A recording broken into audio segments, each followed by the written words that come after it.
लक्ष्मीकान्तं कमलनयनं योगिनिर्जानगम्यं वन्दे विष्णुं भवभयहरं सर्वलोकैकनाथं श्रीसत्यनारायणाय नमः। प्रार्थनां समर्पयामि। ओम व्यास उवाच।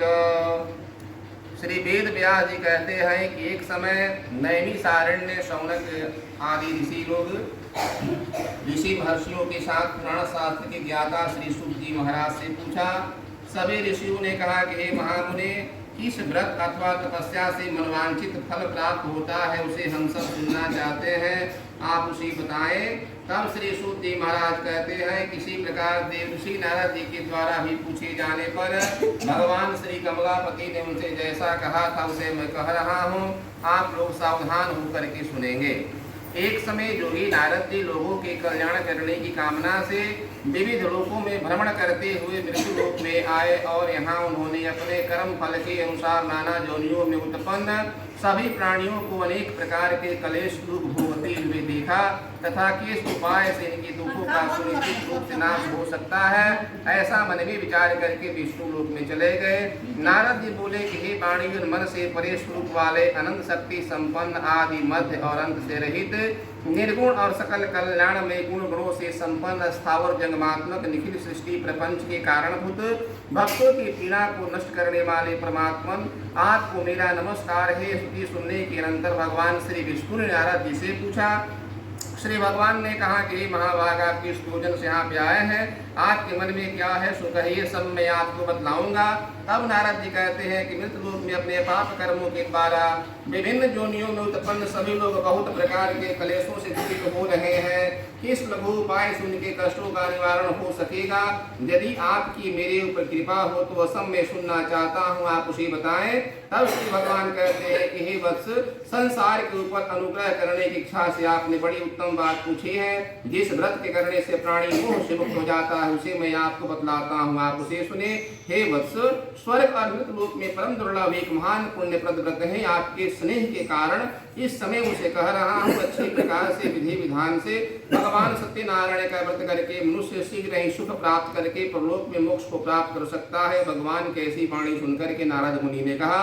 नारद जी बोले कि हे प्रभु, इस व्रत को करने का फल क्या है, इसका विधान क्या है, इस व्रत को किसने किया है, कब इसे करना चाहिए, यह सब आप विस्तार पूर्वक बतलाइए। तब श्री भगवान कहते हैं कि सत्यनारायण का व्रत है जो कि दुख शोक आदि का शमन करने वाला, धन धान्य की वृद्धि करने वाला, सौभाग्य संतान देने वाला, सर्वत्र विजय प्रदान करने वाला है। जिस किसी भी दिन भक्ति श्रद्धा से समन्वित होकर के मनुष्य ब्राह्मणों और बंधु बांधवों के साथ धर्म पर होकर के सायं काल में भगवान सत्यनारायण की पूजन करे, नैवेद्य के रूप में उत्तम कोटि के भोजनीय पदार्थ को सवैया मात्रा में भक्ति पूर्वक अर्पित करे। फल में केला, घी, दूध, गेहूं के चूर्ण के अभाव में चावल का चूर्ण, शक्कर या गुड़ सब भक्ष्य सामग्री सवैया मात्रा में एकत्र करके निवेदन करे। बंधु बांधवों के साथ भगवान सत्यनारायण की पूजन करे, कथा सुने, ब्राह्मणों को दक्षिणा दे। इसके बाद बंधु बांधवों के साथ ब्राह्मणों को भोजन करावे, भक्ति पूर्वक स्वयं प्रसाद ग्रहण करे, नृत्य गीत आदि का आयोजन करे। इसके बाद भगवान सत्यनारायण का स्मरण करते घर में जाए और ऐसा करने से मनुष्यों की अभिलाषा अवश्य ही पूर्ण होती है। विशेष रूप से इस कलयुग में पृथ्वी लोक में सबसे छोटा सा उपाय है। बोली वृंदावन बिहारी लाल की जय।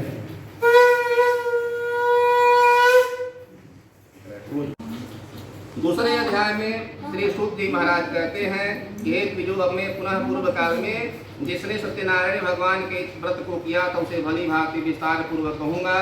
रमणीक काशी नामक नगर में कोई अत्यंत निर्धन ब्राह्मण रहता था। भूख और प्यास से व्याकुल होकर के वह प्रतिदिन पृथ्वी पर भटकता रहता था। ब्राह्मण प्रिय भगवान ने उस दुखी ब्राह्मण को देख करके वृद्ध ब्राह्मण का रूप धारण करके उस द्विज से आदर पूर्वक पूछा कि हे विप्र, प्रतिदिन अत्यंत दुखित होकर के तुम किस लिए पृथ्वी पर भ्रमण करते रहते हो? यह सब बताओ, मैं सुनना चाहता हूँ। ब्राह्मण बोला कि प्रभु, मैं अत्यंत दरिद्र ब्राह्मण हूँ, भिक्षा मांगने के लिए पृथ्वी पर घुमा करता हूँ। यदि मेरी इस दरिद्रता को दूर करने का कुछ उपाय जानते हो तो कृपा पूर्वक बताओ। वृद्ध ब्राह्मण ने कहा कि सत्यनारायण भगवान विष्णु अभिष्ट फल को देने वाले हैं। हे विप्र, तुम उनका उत्तम व्रत करो, पूजन करो, जिसे करने से मनुष्य सभी प्रकार के दुखों से मुक्त हो जाता है। व्रत के विधान को भी ब्राह्मण से यत्न पूर्वक कह करके वृद्ध ब्राह्मण रूपधारी भगवान सत्यनारायण वही अंतर ध्यान हो गए। वृद्ध ब्राह्मण ने जैसा कहा है उस व्रत को अच्छी प्रकार से वैसे ही करूंगा। यह सोचते हुए उस ब्राह्मण को रात्रि में निद्रा भी नहीं आई। इस प्रकार से प्रातः काल उठ करके सत्यनारायण भगवान के व्रत को करूंगा ऐसा संकल्प करके वह ब्राह्मण भिक्षा के लिए चल पड़ा। उस दिन ब्राह्मणों को बहुत सा धन प्राप्त हुआ। उसी धन से उसके बंधु बांधवों के साथ भगवान सत्यनारायण का उत्तम व्रत किया। इस व्रत के प्रभाव से वह श्रेष्ठ ब्राह्मण सभी दुखों से मुक्त होकर के समस्त संपत्तियों से संपन्न हो गया और उस दिन से लेकर के प्रत्येक महीने उसने उत्तम व्रत किया। इस प्रकार भगवान सत्यनारायण के इस व्रत को करके वह श्रेष्ठ ब्राह्मण सभी पापों से मुक्त हो गया और उसने दुर्लभ मोक्ष पद को भी प्राप्त कर लिया। तो हे विप्रवर, पृथ्वी पर जब भी कोई मनुष्य श्री सत्यनारायण का व्रत करेगा उसी समय उसके समस्त दुख नष्ट हो जाएंगे। हे ब्राह्मणों, इस प्रकार भगवान नारायण ने महात्मा नारद जी से जो कुछ कहा सो मैंने सब आप लोगों से कह दिया। आगे अब और क्या कहूँ। तब ऋषियों ने कहा कि हमारी श्रद्धा हो रही है और कितने लोगों ने भगवान के व्रत किया है। तब श्री सूत जी महाराज कहते हैं कि हे मुनियों, पृथ्वी पर यह जिसने यह व्रत किया उसे आप लोग अवश्य सुने। एक बार वही द्विज श्रेष्ठ अपनी धन संपत्ति के अनुसार बंधु बांधवों तथा पारिवारिक जनों के साथ व्रत करने के लिए तैयार हुआ। इसी बीच एक लकड़हारा वहां चला आया और बाहर लकड़ी के बोझ कर करके ब्राह्मण के मकान में गया। प्यास से व्याकुल वह उस व्रत को ब्राह्मण को करता हुआ देख करके प्रणाम करके उसे बोला कि प्रभु आप यह क्या कर रहे हैं, इसके करने से किस फल की प्राप्ति होती है, विस्तार पूर्वक मुझसे बतलाइए। तब ने कहा कि सत्यनारायण का व्रत है जो सभी मनोरथों को प्रदान करने वाला है। उसी के प्रभाव से मुझे यह सब धन धन आदि प्राप्त हुआ है। जल पी करके प्रसाद ग्रहण करके वह नगर में चला गया और सत्यनारायण देव के लिए मन में ऐसा सोचने लगा कि आज लकड़ी बेचने से जो धन प्राप्त होगा उसी धन से भगवान सत्यनारायण का उत्तम व्रत करूंगा। इस प्रकार मन से चिंतन करता हुआ लकड़ी को मस्तक पूरा करके सुंदर नगर में गया और धन संपन्न लोग जो रहते थे उस दिन उसने लकड़ी का दुगना मूल्य प्राप्त किया। इस प्रकार से प्रसन्न हृदय होकर के पके हुए केले का फल, शर्करा, घी, दूध, गेहूं के चूर्ण सवैया मात्रा में लेकर के अपने घर आया। तत्पश्चात उसने बंधु बांधवों को बुला करके विधि विधान से भगवान सत्यनारायण का उत्तम व्रत किया और उस व्रत के प्रभाव से धन पुत्र से संपन्न हो गया और इस लोक में अनेक प्रकार के सुखों का उपभोग करके अंत में सत्य वैकुंठ लोक को चला गया। प्रेम से बोले वृंदावन बिहारी लाल की जय। करके संतुष्ट किया और नगर के लिए चल पड़े। साधु के पूर्व जाने के बाद भगवान सत्यनारायण की जिज्ञासा हुई कि साधु तुम्हारी नौका में क्या बना है। तब धन के बल में चूर होकर के दोनों महाजनों ने अवहेलना पूर्वक हंसते हुए कहा कि दंडे के पूछते हो क्या कुछ बदलने की इच्छा है।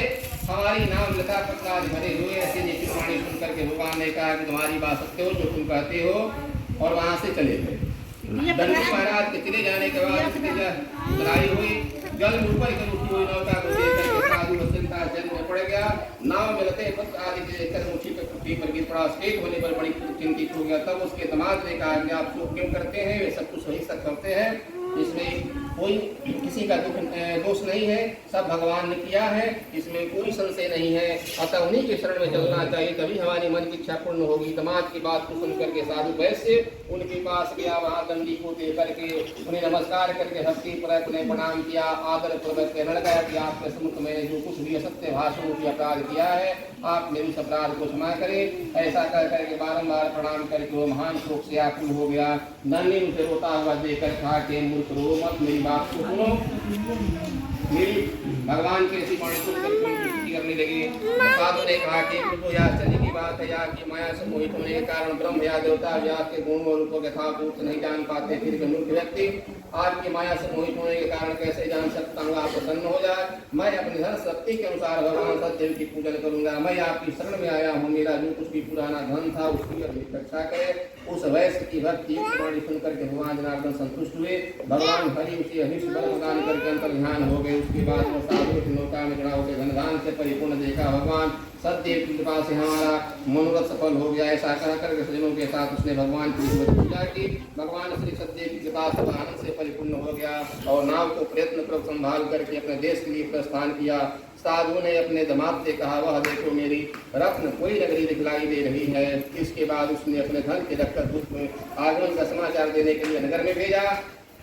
तत्पश्चात उस दूत ने नगर मिला करके साधु की स्त्री को देख करके हाथ जोड़ करके प्रणाम किया और उसके अभिष्टवाद कही कि सेठ जी अपने दामाद और बंधु वर्गों के साथ बहुत सारे धन धान से संपन्न होकर के नगर के निकट पधार रहे हैं। दूत के मुख से यह बात सुनकर के भगवान आनंद से महान आनंद से विह्वल हो गए। साधु ने भगवान सतदेव की पूजा करके अपनी पुत्री से कहा, मैं साधु का दर्शन करने के लिए जा रही हूँ, तुम शीघ्र आओ। माता के साथ वचन सुनकर के समाप्त करके प्रसाद का विस्तार करके कन्या कलावती भी अपने पति के दर्शन करने के लिए चल पड़े। इससे भगवान सत्यनारायण रुष्ट हो गए और उन्होंने पति को और नौका को धन के साथ हरण करके जल में डुबो दिया। इसके बाद कलावती कन्या अपने पति को न देख महान शोक से उदर करती हुई पृथ्वी पर गिर पड़ी। नाव का अदर्शन कन्या को अत्यंत दुखी देख करके भयभीत मन से साधु ने सोचा कि यह क्या आश्चर्य हो गया। नाव का संचालन करने वाले इसमें चिंतित हो गए। इस प्रकार वह लीलावती भी कन्या को देखकर विह्वल हो गए और अत्यंत दुख से विलाप करती हुई अपने पति से इस प्रकार बोली, कभी कभी नौका के साथ वह दामाद कैसे अलक्षित हो गया, न जाने कि देवता की अपेक्षा करने से नौका हरण कर ली गई है अथवा भगवान का महात्मा भी कौन जान सकता है। ऐसा कहकर वह सजनों के साथ विलाप करने लगी और कलावती कन्या को गोद में लेकर के रोने लगी। कलावती कन्या भी अपने पति के नष्ट हो जाने पर बड़ी दुखित हुई। पति की चरण पादुका लेकर के उनका अनुगमन करने के लिए मन में निश्चय किया। कन्या की इस प्रकार के आचरण को देख करके भार्या सहित धर्मज्ञ साधु वैसे अत्यंत शोक संतप्त हो गया और सोचने लगा, तो भगवान सत्यनारायण ने दामाद के साथ ही धन धान से भरी नौका का हरण कर लिया है अथवा हम सब भगवान सतदेव की माया से मोहित हो गए हैं। अपनी धन शक्ति के अनुसार मैं भगवान सतदेव की पूजा करूंगा। सभी को बुला करके इस प्रकार कह करके उसने अपने मन की इच्छा प्रकट की और बारंबार भगवान सतदेव को दंडवत प्रणाम किया और इससे तीनों के परिपालक भगवान जनार्दन सत्य प्रसन्न हुए। भगवान ने कृपा पूर्वक कहा, तुम्हारी कन्या अपने पति को देखने चली आई है, निश्चय ही इसी कारण से इसका पति दृश्य हो गया है। यदि घर जाकर के प्रसाद ग्रहण करके वह पुनः आए तो साधु तुम्हारी पुत्री पति को प्राप्त कर सकती है, इसमें कोई संशय नहीं है। कन्या भी आकाश मंडल से ऐसी वाणी सुन करके शीघ्र ही घर गई। उसने भगवान के प्रसाद को ग्रहण किया और पुनः आकर सज्जनों और अपने पति को देखा और कलावती कन्या ने अपने पिता से कहा, अब तो घर चले विलंब क्यों कर रहे हैं। कन्या की वह बात सुनकर के बड़ी पुत्र संतुष्ट हो गया और विधि विधान से भगवान सत्यनारायण का पूजन करके धन बंधु बांधवों के साथ अपने घर को गया और पूर्णिमा संक्रांति पर्व पर भगवान सत्यनारायण का पूजन करते हुए इस लोक में सुख भोग करके अंत में सत्यपुर वैकुंठ लोक को चला गया। प्रेम से बोली वृंदावन बिहारी लाल की जय।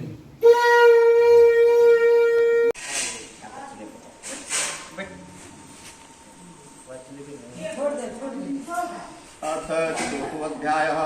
सूत उवाच। श्री सूत जी महाराज कहते हैं कि साधु मंगलाचरण करके ब्राह्मणों को धन दान देकर के संतुष्ट किया और नगर के लिए चल पड़े। साधु के क्रोध जाने के बाद भगवान सत्यनारायण की जिज्ञासा हुई कि साधु तुम्हारी नौका में क्या भरा है। तब धन के मद में चूर होकर के दोनों महाजनों ने अवहेलना पूर्वक हंसते हुए कहा कि दंडी के पूछते हो क्या तुम देने की इच्छा है, हमारी नाम लता पतला भरे हुए। ऐसे जैसी वाणी सुनकर के भगवान ने कहा कि तुम्हारी बात सत्य हो जो तुम कहते हो, और वहां से चले गए। दंडी महाराज के चले जाने के बाद उधराई हुई जल में ऊपर की उठी हुई नौका को देख करके साधु अत्यंत आश्चर्य में पड़ गया। नाव मिलते पत्र आदि के देखकर मुट्ठी पर पृथ्वी पर गिर पड़ा। सचेत होने पर बड़ी चिंतित हो गया। तब उसके दामाद ने कहा कि आप शोक क्यों करते हैं, वे सब कुछ सही सब करते हैं, इसमें कोई किसी का दोष नहीं है, सब भगवान ने किया है, इसमें कोई संशय नहीं है। अतः उन्हीं के शरण में चलना चाहिए, तभी हमारी मन की इच्छा पूर्ण होगी। दामाद की बात को सुन करके साधु वैसे उनके पास गया। वहां दंडी को दे करके उन्हें नमस्कार करके भक्ति पूर्वक उन्हें प्रणाम किया। आदर पूर्वक कहने लगा कि आपके सम्मुख मैंने जो कुछ भी असत्य भाषणों की अपराध किया है, आप मेरे उस अपराध को क्षमा करें। ऐसा कह करके बारम्बार प्रणाम करके वो महान शोक से आकुल हो गया। दंडी उसे रोता हुआ देखकर था कि रो मत, मेरी बात को सुनो। मेरी भगवान की ऐसी वाणी सुनकर उनकी स्तुति करने लगे। साधु ने कहा कि प्रभु यह आश्चर्य की बात है, आपकी माया से मोहित होने के कारण ब्रह्म या देवता भी आपके गुणों और रूपों के यथार्थ रूप से नहीं जान पाते। फिर मूर्ख व्यक्ति आपकी माया से मोहित होने के कारण कैसे जान सकता हूँ। आप प्रसन्न हो जाए, मैं अपनी धन शक्ति के अनुसार भगवान सतदेव की पूजन करूंगा। मैं आपकी शरण में आया हूँ, मेरा जो कुछ भी पुराना धन था उसकी और मेरी रक्षा करे। उस वैश्य की भक्ति युक्त वाणी सुन करके भगवान जनार्दन संतुष्ट हुए। भगवान हरि उसे अभिष्ट बल प्रदान करके अंतर ध्यान हो गए। उसके बाद वह साधु की नौका में चला, उसे धन दान से परिपूर्ण देखा। भगवान सतदेव की कृपा से हमारा मनोरथ सफल हो गया। ऐसा कहकर सज्जनों के साथ उसने भगवान की विधिवत पूजा की। भगवान श्री सतदेव की कृपा से वह आनंद से परिपूर्ण हो गया और नाव को प्रयत्न पूर्वक संभाल करके अपने देश के लिए प्रस्थान किया। साधु ने अपने दामाद से कहा, वह देखो मेरी रत्न कोई नगरी दिखलाई दे रही है। इसके बाद उसने अपने धन के रखकर दूत में आगमन का समाचार देने के लिए नगर में भेजा। तत्पश्चात उस दूत ने नगर में जाकर के साधु की स्त्री को देख करके हाथ जोड़ करके प्रणाम किया और उसके निविष्ट बात कही कि सेठ जी अपने दामाद और बंधु वर्गों के साथ बहुत सारे धन दान से संपन्न होकर के नगर के निकट पधार रहे हैं। दूत के मुख से यह बात सुन करके भगवान आनंद से महान आनंद से विह्वल हो गई। साध्वी ने भगवान सत्यदेव की पूजा करके अपनी पुत्री से कहा, मैं साधु का दर्शन करने के लिए जा रही हूँ, तुम शीघ्र आओ। माता कैसा वचन सुन करके व्रत को समाप्त करके प्रसाद का परित्याग करके कन्या कलावती भी अपने पति के दर्शन करने के लिए चल पड़े। इससे भगवान सत्यनारायण रुष्ट हो गए और उन्होंने पति को और नौका को धन के साथ हरण करके जल में डुबो दिया। इसके बाद कलावती कन्या अपने पति को नजदीक महान शोक से उदर करती हुई पृथ्वी पर गिर पड़ी। नाव का आदर्शन कन्या को अत्यंत दुखी देख करके भयभीत मन से साधु ने सोचा कि यह क्या आश्चर्य हो गया। नाव का संचालन करने वाले वैसे भी चिंतित हो गए। इस प्रकार वह लीलावती भी कन्या को देखकर विह्वल हो गई और अत्यंत दुख से विलाप करती हुई अपने पति से इस प्रकार बोली, कभी कभी नौका के साथ वह दामाद कैसे अलक्षित हो गया, न जाने कि देवता की अपेक्षा करने से नौका हरण कर ली गई है अथवा भगवान का महात्मा भी कौन जान सकता है। ऐसा कहकर वह सज्जनों के साथ विलाप करने लगी और कलावती कन्या को गोद में लेकर के रोने लगी। कलावती कन्या भी अपने पति के नष्ट हो जाने पर बड़ी दुखित हुई। पति की चरण पादुका लेकर के उनका अनुगमन करने के लिए मन में निश्चय किया। कन्या के इस प्रकार के आचरण को देख करके भार्या सहित धर्मज्ञ साधु वैसे अत्यंत शोक संतप्त हो गया और सोचने लगा, तो भगवान सत्यनारायण ने दामाद के साथ ही धन धान से भरी नौका का अपहरण कर लिया है अथवा हम सब भगवान सत्यदेव की माया से मोहित हो गए हैं। अपनी धन शक्ति के अनुसार मैं भगवान सत्यदेव की पूजा करूंगा। सभी को बुला करके इस प्रकार कह करके उसने अपने मन की इच्छा प्रकट की और बारंबार भगवान सत्यदेव को दंडवत प्रणाम किया। और इससे तीनों के परिपालक भगवान जनार्दन सत्यदेव प्रसन्न हुए। भक्तवत्सल भगवान ने कृपा पूर्वक कहा, तुम्हारी कन्या प्रसाद छोड़ करके अपने पति को देखने चली आई है। निश्चय ही इसी कारण से इसका पति दृश्य हो गया है। यदि घर जा करके प्रसाद ग्रहण करके वह पुनः आए थे साधु तुम्हारी पुत्री पति को प्राप्त कर सकती है, इसमें कोई संशय नहीं है। कन्या भी आकाश मंडल से ऐसी वाणी सुन करके शीघ्र ही घर गई और उसने भगवान के प्रसाद को ग्रहण किया और पुनः आकर सज्जनों और अपने पति को देखा। और कलावती कन्या ने अपने पिता से कहा, अब तो घर चले विलम्ब क्यों कर रहे हैं। कन्या की वह बात सुनकर के वणिक पुत्र संतुष्ट हो गया और विधि विधान से भगवान सत्यनारायण का पूजन करके धन बंधु बांधवों के साथ अपने घर को गया और तंत्र पूर्णिमा संक्रांति पर्व पर भगवान सत्यनारायण का पूजन करते हुए इस लोक में सुख भोग करके अंत में सत्यपुर वैकुंठ लोक को चला गया। प्रेम से बोली वृंदावन बिहारी लाल की जय।